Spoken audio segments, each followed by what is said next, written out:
पूर्णमादः पूर्णमिदं पूर्णात् पूर्णमुदच्यते पूर्णस्य पूर्णमादाय पूर्णमेवावशिष्यते। ओम। अतः वह पर ब्रह्म पूर्णम पूर्ण है। इदम यह जगत भी पूर्णम पूर्ण है। पूर्णात् पूर्ण ब्रह्म से पूर्णम पूर्ण जगत की उदच्यते उत्पत्ति होती है। पूर्णस्य पूर्ण ब्रह्म का पूर्णम पूर्ण जगत आदाय ले लेने पर भी पूर्णम पूर्ण ब्रह्म एव ही अवशिष्यते शेष रहता है, अवशिष्ट रहता है अथवा बचता है। यह ईशावास्योपनिषद का शांति पाठ का शांति मंत्र है। प्रारंभ होता है ओम। ओम प्रणवाक्षर है। ओम प्रारंभ का सूचक है। ओम ब्रह्म का सूचक है। वह ब्रह्म जिसे कि अधः कहा गया है, वह अधस, वह अधः, वह पर ब्रह्म पूर्ण है, खंड रहित है, टुकड़ों से विहीन है। वह संपूर्ण रूप में है, पूर्ण अथवा अखंड रूप में है। और यह जगत तत्व भी अखंड है, पूर्ण है। इस पूर्ण ब्रह्म से ही पूर्ण जगत की उत्पत्ति होती है तथा पूर्ण ब्रह्म से पूर्ण जगत ले लेने पर भी, निकाल लेने पर भी पूर्ण ब्रह्म ही शेष बचता है। यह एक अद्भुत बात है, बड़ी अनोखी और आश्चर्य की बात है। यदि संसार में हम देखें तो किसी भी वस्तु में से थोड़ा सा भाग भी निकाल लिया जाए तो वह वस्तु खंडित हो जाती है, वह फिर अखंड नहीं रहती, वह फिर संपूर्ण या पूर्ण नहीं रहती। परंतु ब्रह्म तत्व एक ऐसा अनोखा तत्व है कि उसमें से पूरा का पूरा निकाल लिए जाने पर भी वह पूरा ही बच जाता है। यही इसकी अलौकिकता है, यही इसकी अद्भुतता है, यही इसका अनोखापन, एक अजूबा है कि पूर्ण में से पूर्ण ले लेने पर भी पूर्ण ही शेष बचता है। यहाँ पर उत्पन्न करने वाला भी पूर्ण है और उत्पन्न होने वाला भी पूर्ण है। वह ब्रह्म तत्व भी पूर्ण है और वह उत्पन्न होने वाला जगत तत्व भी पूर्ण है। पूर्ण ब्रह्म से ही पूर्ण सृष्टि की, पूर्ण जगत की उत्पत्ति होती है।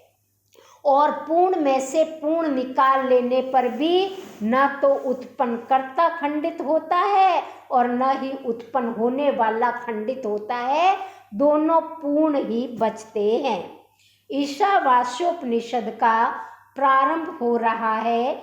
इसका प्रथम मंत्र है ईशावास्यमिदं सर्वं यत् किंच जगत्यां जगत् तेन त्यक्तेन भुंजिथा मा गृधः कस्य स्विद्धनम्। जगत्याम जगत अथवा ब्रह्मांड में यत जो किंच कुछ भी है, वह इदम जगत यह संसार सब कुछ है, इदम सर्वम यह सब कुछ ईशावास्यम ईश्वर के द्वारा व्याप्त है, तेन उस ईश्वर के द्वारा त्यक्तेन छोड़ी गई प्रदत्त वस्तुओं का भूंजी था भोग करो। गृदह लालच माँ मत करो, क्योंकि धन कस्य स्वित किसका है। कहा गया है कि इस ब्रह्मांड में, इस सृष्टि में जड़ चेतन चर अचर जो कुछ भी दृष्टिगत होता है, जो कुछ भी दृश्यमान है, वह सब ईश्वर के द्वारा व्याप्त है। सृष्टि के कण कण में, जड़ में, चेतन में, समस्त प्राणी समूह में वह ईश्वर तत्व व्याप्त है, ईशावास्य है। और इसी कारण इस उपनिषद का नाम भी ईशावास्योपनिषद है। ईश ही सब जगह व्याप्त है, ईश सृष्टि के कण कण में व्याप्त है। ईश्वर हमें जो वस्तुएं देता है, जो हमारे लिए छोड़ता है, हमें केवल उन्हीं के भोग से संतुष्टि प्राप्त करनी चाहिए। किसी और की वस्तु का अथवा धन का कदापि लालच नहीं करना चाहिए, क्योंकि ये धन भला किसका है, ये किसका हो सकता है। मानव जाति के लिए ईश्वर ने वेद का ज्ञान प्रदान किया है। संसार में जड़ चेतन जो भी पदार्थ दृष्टिगत होते हैं, हमें दिखाई देते हैं, उन्हें ईश्वर ने ही बनाया है। ईश्वर ही उन्हें प्रकाशित व आच्छादित करता है। संसार का कोई भी पदार्थ या कोई भी कोना कोना ऐसा नहीं है जहाँ ईश्वर का निवास न हो। हम सोचे कि यहाँ हमें ईश्वर नहीं देख रहा, लेकिन ऐसा कोई स्थान नहीं है जहाँ ईश्वर व्याप्त न हो। वह सर्वव्यापक है, वह सब जगह विद्यमान है। सर्वशक्तिमान ईश्वर कण कण में व्याप्त है। मानव के पास जो कुछ भी है वह सब ईश्वर प्रदत्त है। ऐसा मानकर ही संसार के पदार्थों का अनासक्त भाव से भोग करना चाहिए। जब तक जीव धरती पर रहता है, वह सब पदार्थों का उपयोग व उपभोग कर सकता है और करना भी चाहता है, परंतु यह सोचना चाहिए कि प्राणों का अंत होने पर कोई भी वस्तु साथ नहीं चलती है और कोई साथ ले जा भी नहीं सकता है, क्योंकि किसी वस्तु पर उसका अधिकार है ही नहीं। अधिकारी तो वह ईश्वर है। वस्तुओं का स्वामी तो केवल ईश्वर है। यह मानकर लालच का त्याग करके जियो और जीने दो की भावना को लेकर त्याग पूर्वक प्राप्त वस्तुओं का ही उपभोग करना चाहिए। जो कुछ हमें आसानी से प्राप्त है उसी में संतुष्टि रखनी चाहिए।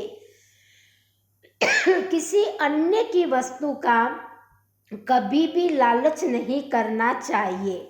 ममत्वहीन तथा लोभहीन संतोषी व्यक्ति वस्तुओं का उपभोग करते हुए भी उनमें लिप्त नहीं होता है, और ऐसे व्यक्ति को पदार्थों के पीछे छूट जाने पर किसी प्रकार के कष्ट की अनुभूति भी नहीं होती है। जब तक त्याग की भावना नहीं होती है, मनुष्य सुख शांति प्राप्त कर ही नहीं सकता। केवल इस भावना से युक्त पुरुष ही मोक्ष प्राप्त कर सकता है।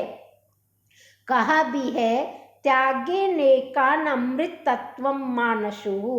अतः अमृतत्व की प्राप्ति के लिए ममत्व, लोभ, ईर्ष्या, आसक्ति और मोह का त्याग अति आवश्यक है। क्यों? क्योंकि वस्तुओं पर अधिकार केवल ईश्वर में है, ईश्वर का है।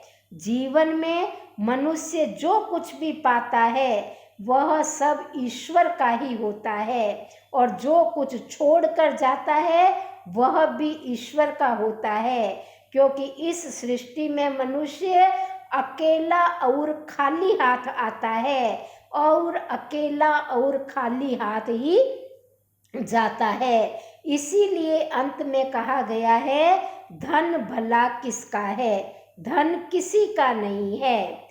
माँ गृदः कस्य स्विधनम, इसके दो अर्थ है।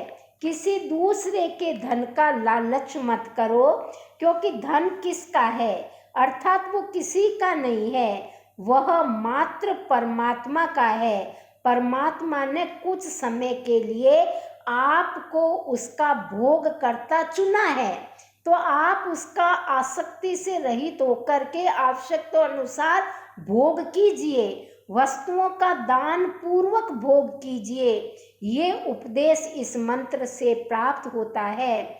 इस मंत्र में ईश्वर को सर्वव्यापक, सर्वाधार, सबको वास स्थान देने वाला बताया गया है और दान पूर्वक उपभोग करने का उपदेश दिया गया है। अगला मंत्र कहता है, कूर्वेन्नेवः कर्माणि जिजीविषेच्छतं समाः एवं त्वयि नान्यथे तोस्ति न कर्म लिप्यते नरे। यह इस संसार में कर्माणि, कर्मों को कुर्वन् एव, करते हुए ही, शतम समाह, शतम 100 समाह वर्ष तक जिजीविषेत, जीने की इच्छा करे। एवं इस प्रकार त्वयि, तुझ, नरे मनुष्य में कर्म न लिप्यते, कर्म लिप्त नहीं होते। इतः इससे अन्यथा दूसरा श्रेष्ठ मार्ग न अस्ति, नहीं है। कहा गया है कि कर्तव्य कर्मों को करते हुए ही मनुष्य को 100 सालों तक जीने की इच्छा करनी चाहिए। फल की इच्छा को छोड़कर निष्काम भाव से कर्म करने पर मनुष्य कर्मों में लिप्त नहीं होता, और निष्काम कर्म से बढ़कर श्रेष्ठ मार्ग मनुष्य के लिए कोई और है भी नहीं। वेदों में मनुष्य के लिए 100 वर्ष की आयु की कामना की गई है।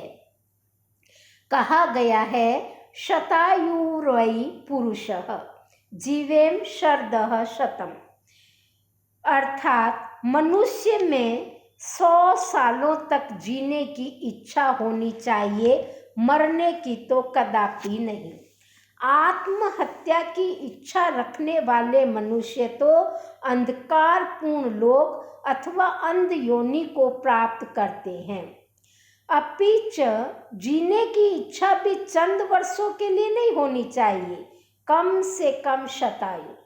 100 वर्ष तक जीवित रहने का, स्वस्थ रहने का एक ही उपाय है, और वह है कर्मानुष्ठान। निरंतर कर्म में लगा हुआ, कभी खाली न बैठने वाला व्यक्ति अल्पायु हो ही नहीं सकता। कर्म भी हमारे यहाँ 2 प्रकार के कहे गए हैं, सकाम कर्म और निष्काम कर्म। फल की इच्छा से किए जाने वाले कर्म सकाम कर्म होते हैं, जो मनुष्य को बंधनों में डाल देते हैं, और फलेच्छा को छोड़कर जो कर्म किए जाते हैं कर्तव्य समझकर, वे निष्काम कर्म होते हैं। और मंत्र निष्काम कर्म की ओर संकेत करता है। ऐसा निष्काम कर्म योगी ही शतायु हो सकता है। गीता में भी निष्काम कर्म का ही उपदेश दिया गया है।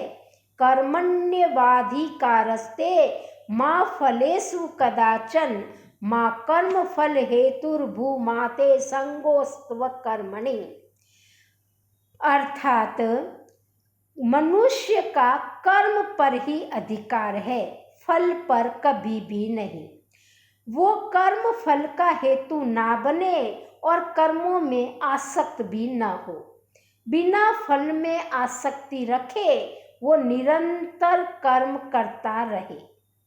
वस्तुतः कर्म के बिना कोई रह ही नहीं सकता।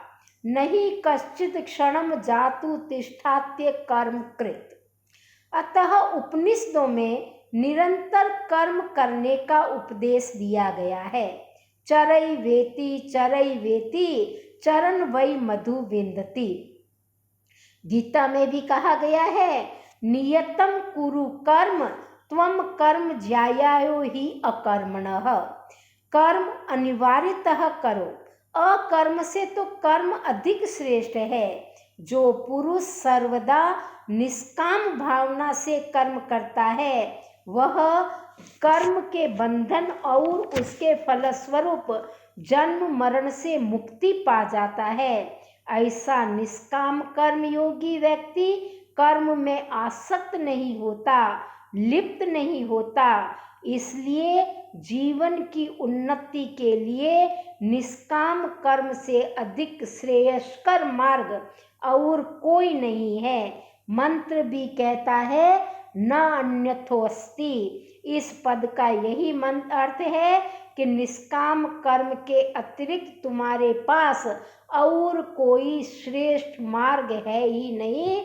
इसलिए हे मनुष्य 100 वर्ष तक जियो, जीने की इच्छा करो, निरंतर कर्म करते रहो, परंतु कर्मों में लिप्त न हो। इस मार्ग से ही तुम श्रेष्ठता की ओर बढ़ सकते हो।